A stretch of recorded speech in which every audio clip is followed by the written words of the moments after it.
Straight all day. You're now tuned into the show where you learn the discipline to show up day after day to do the work, the confidence to put yourself out there boldly and authentically, and the mental toughness to continue showing up, doing the work, putting yourself out there even when the success you've expected to achieve has yet to be achieved. And on top of all this, you get a huge dose of personal initiative. That is the go-getter energy that moves any one of us, including yourself, to go and make things happen instead of waiting for things to happen. And then we put all this together into a series of frameworks, approaches, insights, strategies, and techniques, all underneath the umbrella of one unified philosophy that is called Work on Your Game. My name is Baldwin, also known as Dre All Day, and welcome to the show. And today's topic is how to make better friends. How and when to make better friends. So before we get into this, first of all, let me tell everybody I have a daily motivation text message that I send out free of charge every day to everyone who's in my text community. If you want to receive that message guaranteed to keep you focused, sharp, and on point, text me at my number, which is 305-384-6894. You'll be getting that every day. Secondly, if you have not yet claimed your free copy of my book called The Mirror of Motivation, The Self-Guide to Self-Discipline, I'll send you a free copy of this book. And what this book does is help you ask the question from many different angles and answer the question who you need to be as a person, because that answer is not just one thing. So it's a multifaceted answer. I'm going to give you the questions that will help you answer the question. You got to answer the question, but I'm going to give you the questions. So that is at mirrorofmotivation.com. The book's free, just cover the shipping. And the third thing, any of you who's interested in joining Work on Your Game University, getting coached directly by me, joining our Work on Your Game system, getting into my Bulletproof Mindset training, all the trainings that we do, getting to your next mission in business, business builder courses, all the stuff that we have that is available in one place. I have one coaching program. It's called Work on Your Game University. If you would like to get in, here's how you do it. Go to workonyourgame.net, watch the free training there. At the end of that training, you got to watch the training first so you understand the framework of what we do here. At the end of that training, there's a button that's going to pop up that'll let you schedule a time to get on my calendar, and that we're going to talk about where you're at, what you're looking to do, and I'll tell you if I can help you or if I cannot help you. And then I'll tell you what it looks like if I can help you, and we can go from there. That is at workonyourgame.net. Again, workonyourgame.net. All that said, getting into today's topic, how and when to make better friends. Most people can count their real friends. I mean, people you consider real friends, probably you can count them on one hand, at least adults can. Now, maybe when you're in school, you might be more connected to more people, but studies show that once we get out of schooling, we usually stay in touch with fewer people than we can count on, than we need more than two hands to count.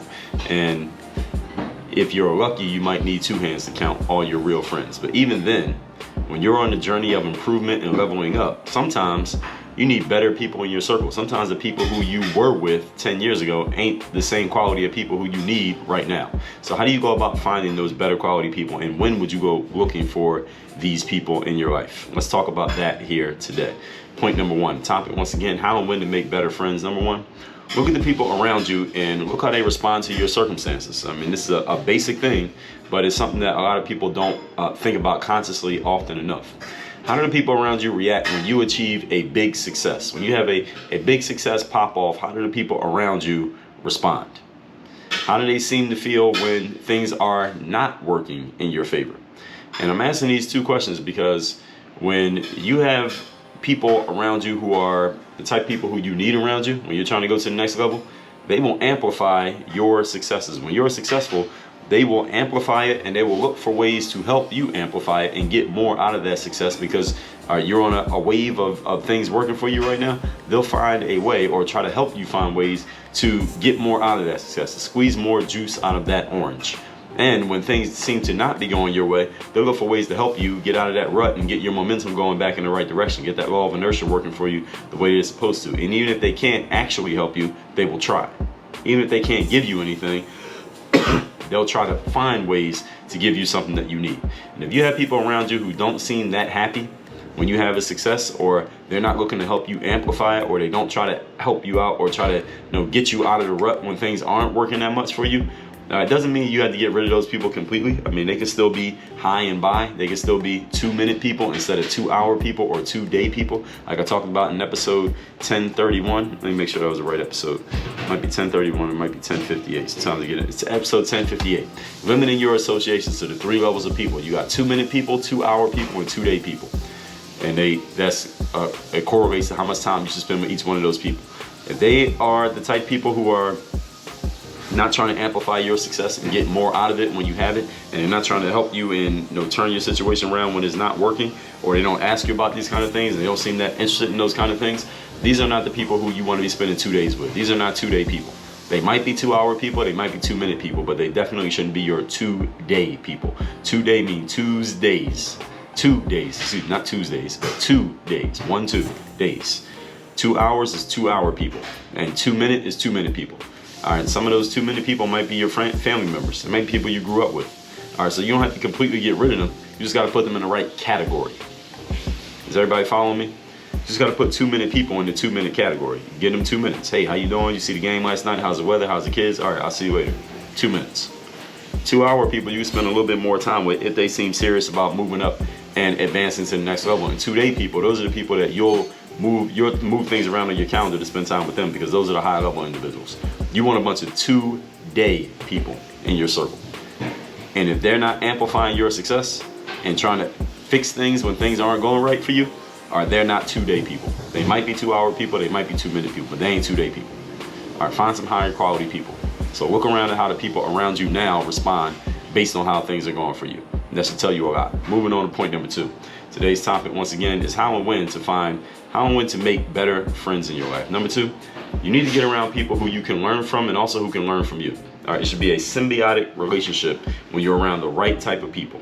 You can teach them things and they can teach you things. So often you and those people might not even be in the same, they might not be in the same industries. They might be doing completely different things, because I can learn something from you, from your industry, that I can apply to my stuff, and vice versa. You can learn some stuff that I apply in my industry that will work great in yours, because we're giving each other out of the box ideas relative to how we normally think, what we're normally looking for.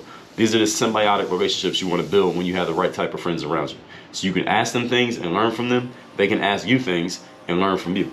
If you have a relationship where things are only going in one direction, meaning they are learning from you, but you're not learning anything from them, or the other direction, you're learning from them, but they can't learn anything from you, all right, doesn't mean that they're a bad person. Again, just might mean that they may only be a 2-minute or 2-hour person for you, and you might be a 2-minute or 2-hour person for them if y'all can't help each other.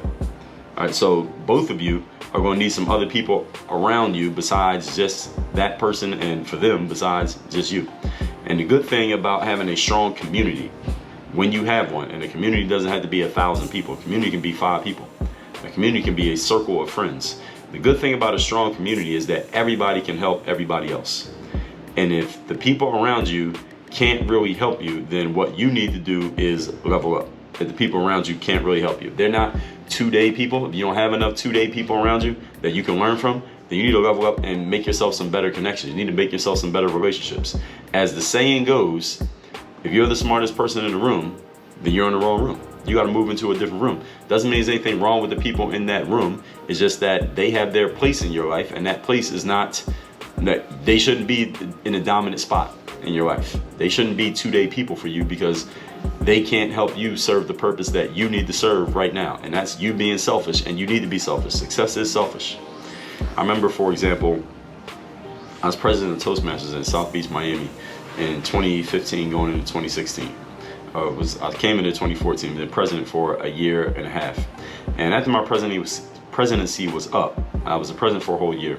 I would still come to a couple of the meetings, and I came to a few until one day I was in one of the meetings and I realized that there's nothing left for me to learn in this group. Like I can't really learn anything in this context from the people who are in this room. It doesn't mean these people are bad people. Again, a lot of them are good people. A lot of them I'm still cool with to this very day, if they happen to be listening to this. But I knew I couldn't learn anything in that room anymore, which means I need to get the hell out of that room. So as president, I learned a lot about leadership, and I know how to deal with people and how to lead people. So even though I wasn't learning directly from anybody personally while I was the president, I was learning on the job in the role of being the leader. But since I wasn't the leader anymore, I wasn't even the president anymore, I went back to just being a normal, quote unquote member. I couldn't learn anything there. I said I need to stop coming to these because there ain't nothing here for me anymore. And I stopped going, and I haven't been back since. Again, not that the people were bad people or that they were deficient in any way. I was just in the wrong room. It was the wrong room for me. So I needed to move on. It was time for me to be selfish and go somewhere else. And again, success is selfish, folks. And I'm not saying that I was necessarily the smartest person in the room. That smartest person in the room, quote, became cliche because it's true, but it's not about intelligence. It's about, if there's nothing that you can learn in that room, you shouldn't be in the room. That's the spirit of the phrase. Okay, so any of you ever use that phrase, you're the smartest person in the room, you're in the wrong room. It's not about who's the smartest, because it's very hard to measure intelligence objectively unless everybody's taking an IQ test, and that doesn't always prove anything either. It depends on what you're smart at. You can be smart at one thing but dumb at another thing. So it's not about actual intelligence. So any of you ever use that phrase, the spirit of the phrase is you just don't want to be the most skilled at the thing that you're doing in that room. You want to be in a room where you can learn and also where you can teach. Where you can have the confidence of a teacher and the humility of a student. I talked about this in episode number 14, 15.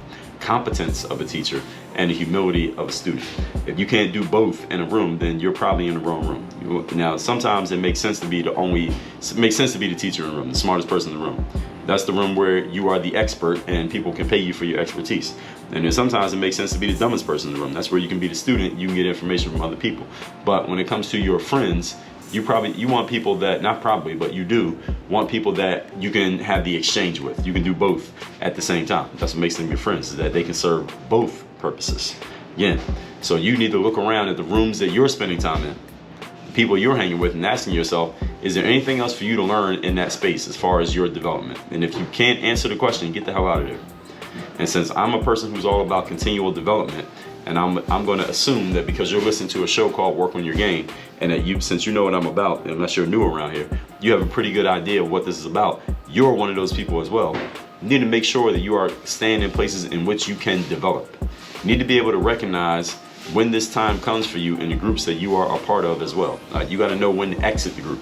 Just because you've been a part of a group doesn't mean you have to stay a part of a group, especially if being in that group is not serving your forward-thinking purpose. If you don't know what your forward-thinking purpose is, then you won't be able to address that question or that statement. So what is your forward-thinking purpose? Where do you want to be a year from now, 5 years from now, 10 years from now? If you don't know, then you can't assess which rooms you should be in and which rooms you shouldn't be in. But when you do know, then it's easy for you to make this decision, or easier, let's just say. Point number 3. Today's topic, once again, is how and when to get new friends. Number 3, get around people with whom you have to push yourself to keep up with their level, their thinking, and their pace. You want to be around people where you got to work a little bit harder than you're used to working. You got to be a little bit more sharp and a little bit more on point to do what you're doing or to do what they're doing. You got to be a little bit better than they are to keep up the pace. Now, if you got to slow yourself down for all the people who are you're around to keep up, then you're in the wrong room.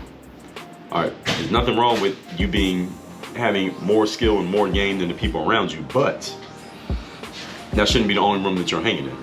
That's the room where you're dealing with people that you can teach. Then you got a room of people where they can teach you, and then your friends, those are the people where you can teach and they can teach, and y'all can go back and forth. So there's an exchange, there's a synergy going on. And you got to push yourself, though, to keep up with their pace in certain things. So if you can keep up with all the people around you at your current pace, the current way that you're thinking and moving and living, then you got to get some higher quality friends. You're dealing with people who just ain't high quality enough for you right now. You're in the wrong space.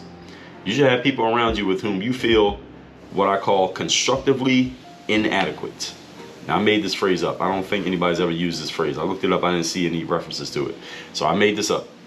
Constructively inadequate. What does that mean? That means you look at another person and you see what they're doing, and you see how they're moving, and you will feel like you're not doing enough compared to them, but you're not comparing yourself in such a way that you're beating yourself down about it. You're comparing yourself in such a way in which you feel motivated and excited to do better and be better. So this is a person who's going to be maybe doing more than you and doing better than you, but not so much more and better that you feel like you can't catch them, that you feel like you can't keep up. You want someone who's doing more and better than you in such a way that you feel excited and invigorated to try to keep up. That's the kind of person you want to be around. So they shouldn't be 1,000 levels above you, maybe 10 levels above you. If everybody understands what I'm saying there. You want to feel motivated and excited to do better and be better by the example that this person is setting by being around you. So in money, you want people who are making more than you. In fitness, someone who's in better shape than you. In relationships, someone who has a stronger or better relationship than you. That's how you can feel constructively inadequate. That's a good thing. Constructively inadequate, not I can never catch up type of inadequate. Like somebody who's so far above you, you're like, I don't even know where to begin to catch up to this individual. But somebody who's enough above you that you can see yourself getting there, all right, that's the person who you want to spend time with. That's the person who you want to be around. And you want to build a circle of people who are just like that. And this is, everybody, When I talk about going to events, when I talk about hiring coaches, when I talk about joining masterminds, the kind of people that I'm describing here, this is where you meet them. And it doesn't matter what you do for a living or who you are or what line of work you're in. When you go to these events, you're meeting other people who are just as serious about their game as you are. When you join coaching programs, especially group programs, when you join masterminds, these are the kind of people who are they're looking for the same kind of people you're looking for. All right, they're listening to this episode the same way you're listening to this episode, but they don't know you and you don't know them. But when you both go to an event, when you both join a mastermind, when you both go to a conference, then the chances that you and them may meet increases. Y'all both in the same room. See, that's why you need to go to events. That's why any of you, excuse me, who is thinking about coming to Work on Your Game Live, need to be at Work on Your Game Live. You're not coming there for me. You're coming there for the other people who are coming too. Because that person who you need to meet is going to be at this event. That person who has the insight that you need is going to be at this event. That's why you go to events, folks. It's not for the speakers or the experts or the person who's running the event. You're going for the other people who came to the event the same way you came to the event. Those are the people you need to meet. With that said, let me recap today's class. And by the way, if you haven't gotten your ticket to Work on Your Game Live yet, go to workonyourgame.live. That's where you get your ticket. That event is February 3rd and 4th in Miami. So the topic here today is how and when to make better friends. Point number one, look at the people around you and how they respond to your circumstances. Are they trying to amplify your successes? Are they excited about your success? Do they try to help you when things are not working? And do they offer ways to try to help you and pull you up when things are not going the way that you want them to? You have people around you who don't seem happy when you're successful and don't try that much when things aren't working. It doesn't mean you need to get rid of them. These people, again, might become 2-minute people, but you definitely shouldn't be spending 2 days with them. Point number two, get around people from whom you can learn and also who can learn from you. This should be a symbiotic relationship. You get something, they get something. You can ask them things, you can learn, they can ask you things, and they can learn. If the relationship's only going in one direction, then again, doesn't mean throw those people away. It just means that that person shouldn't be in your inner circle of friends. A strong community, everybody can help everybody else. And a strong community. In the wrong community, all the information, insight, and help is only going in one direction. Like I said, when I was Toastmasters president, once I stopped being president anymore, I realized that I couldn't really learn anything anymore in the group because I wasn't the leader anymore, so I couldn't take it called a leadership learning experience. So I had to stop coming there simply because there was nothing more for me to learn in that group. And I had to be selfish enough to know it was time for me to move on.